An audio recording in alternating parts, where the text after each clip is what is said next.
action, but that's fine, Bree. So, all right, so this is Bree. Bree is in charge of our sports performance program at FitWorkz. She is filling in for my lead trainer who actually does all of our video work. And my name is Ray. You guys probably already know that. I'm the author of the books Eat by Color and Get Fit and Live Healthy. We have another book coming out quite possibly by Christmas, which is a week away, but we'll see. So childhood obesity. Normally when I used to go and talk about childhood obesity, one of the things that I would do would be cite a bunch of data and statistics, which I could certainly do. I don't need to actually mention the statistics anymore because unfortunately we can probably open that door to the lunchroom and we can look around and realize that statistically speaking, many of our adolescents and pre-adolescents are already beginning to battle and struggle with weight issues. So we don't even need to actually look at the actual real data anymore. You can simply look around your community and it'll give you a pretty good idea of where we are, where our successes are, where our failures are, and the reality of it is we're failing. Why is that? Here I am actually going to use a stat. For our generations, the non-millennial and younger generations, like 20% of the American population has a fitness center, a gym, a health club, a Y membership. Millennials and younger is less than 11%. So only half of them in millennials are young adults. It's not like we're talking the folks out in the lunchroom. Half of the adults, our age group that have memberships, less than half of them, statistically speaking, actually have a membership and are active. Making that even worse is they have more knowledge, they have more education, they have a much greater awareness of the benefits of health and wellness.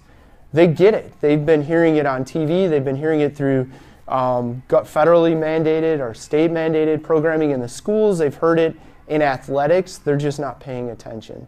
So one of the things, in my opinion, that we have to do, and in my experiences, we have to look at the why. Why aren't the kids more interested? And where's the disconnect?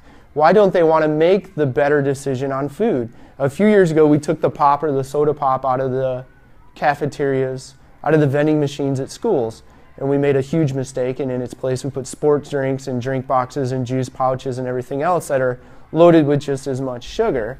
And then now the next iteration has been we'll put some calorie-free things like just water. So it's a step, but the problem is the kids still don't want to make a decision to have something that is better over something that is not good and they know isn't good. Now, it's not to say that kids shouldn't be kids. You know, our kids eat McDonald's, they eat at Portillo's, they have fried food, they have cookies and ice cream and pop when they sneak it. But that's life and that's reality. It's not to say that kids shouldn't be kids. They should be. And in fact, one of the worst things we can do, or one of the ways we can encourage them to continue to make bad decisions, is to put them in a box and start putting walls up and start defining, can't have this, can't have that, you're not allowed this, you're not allowed to have cake, cookies, or ice cream. All those can'ts, don'ts, won'ts, not allows put giant walls up. And as soon as the walls go up, the first thing a kid does, just like all of us, is try and jump out of the box. And that jumping out of the box is more bad decisions when mom, dad, or an adult isn't supervising them. So the real, again, it goes back to how do we encourage them to make a better decision? Well, one of the ways is, and can I use both of you as props? So if we come over here, and we're going to come over to the wall.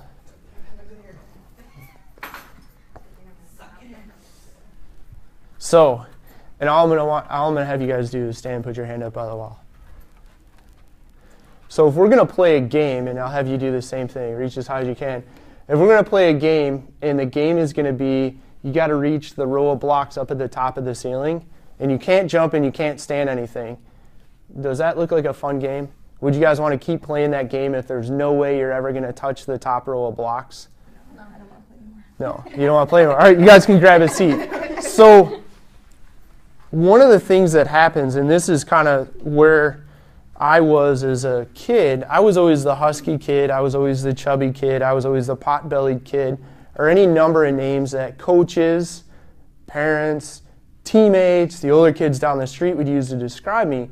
What happens is there's little things that some kids excel at, and if we use that example, I was hoping we'd have somebody that was super tall and that I could have them easily reach up, and I can't reach it either. But the person that can actually reach the top row of blocks is like, yeah, this is cool, this is awesome, I love it. Those of us that can't are like, yeah, don't bring me by the wall again, because I don't want to play, I can't reach. And the more you try and make me do that with somebody that can reach it, the more I'm aware I'm not as good as the next person, the less likely I am to actually want to do it. So where am I going with that is, how do we get kids to want to make a decision to be more active? We have to give them opportunities to be successful. We have to give them opportunities to build their esteem and their self-confidence and kind of that can-do attitude.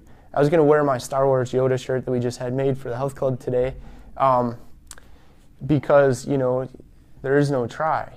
I'm not going to try and say the exact quote, but we need to get kids to look past the trying and get them to actually do to the extent that they can.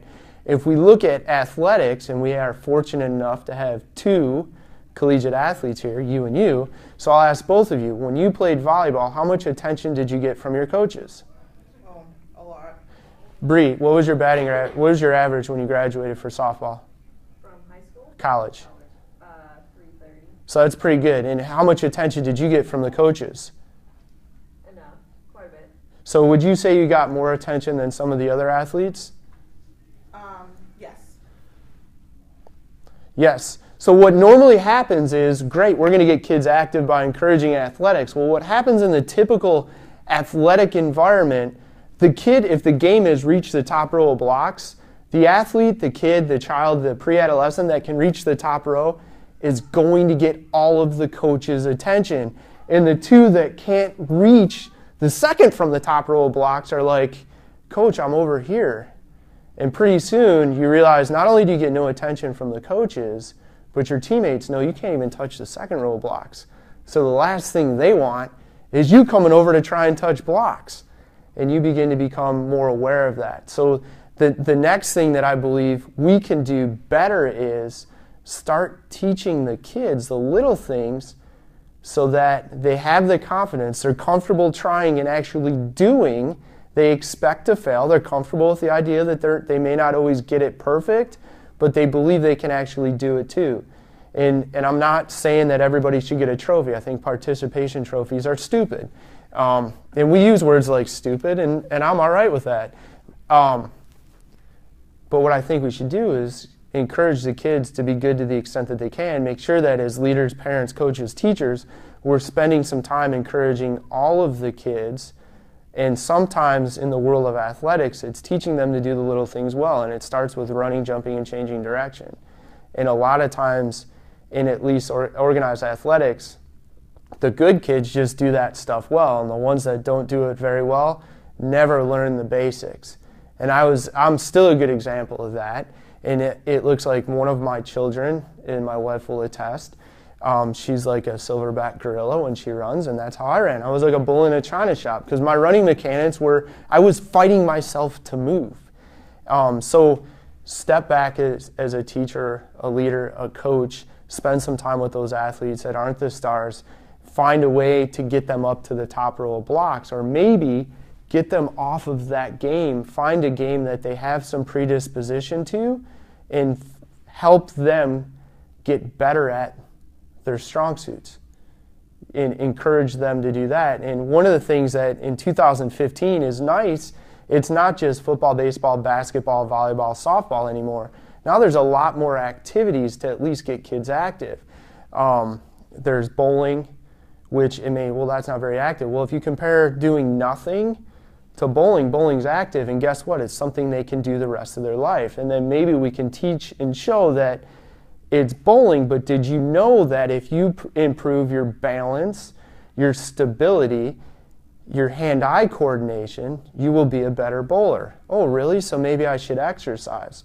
So sometimes finding where their interests lie, use that as the tool to motivate them. Because again, the secret is, how do we get them? They're aware they're making bad decisions. They're aware they should be active. How do we find a way to get them themselves to want to be more active? Any questions about that stuff? The other thing is food. food plays a huge role. And probably the best way to teach kids to make better decisions is to lead by example. Way back once upon a time, I used to have a weekly radio show here in town. And I would bring our success stories on the air and let them share their experience. You know, I lost 23.5 pounds in 4 months. I'm 79 years old. I lost 4 dress sizes in 4 months. I only exercised 3 hours a week. And I went on a walking tour of Europe. And then I had a guy come in. He's actually a teacher and a coach at a school in the suburbs. He's got 4 kids. Came in, shared his story, and he said, and here's the best part. I've got 4 kids at home, and without saying anything to them about making better food choices, because I'm doing it, and they see Dad changing, even though my wife and I had said nothing about Dad needs to lose weight, Dad's out of shape, Dad whatever, they've watched me physically change, and they watch my behaviors change. So now they're asking to eat like Dad. Instead of grabbing the chips and the junk food after school, they're asking if they can snack on the cottage cheese or the yogurt or the string cheese or the mixed nuts like I have been. So from a nutrition standpoint, that is by far the best way to encourage kids to make better decisions, is give them a role model that can set a solid, good example and say nothing. The worst thing you can do is start putting walls and boxes out and putting kids in the box and saying you can't have this, can't have that. And you can never have McDonald's, you can never have a cookie, you can never have cake, you can never celebrate the holidays, because then as soon as you're not around, they're going to go way overboard.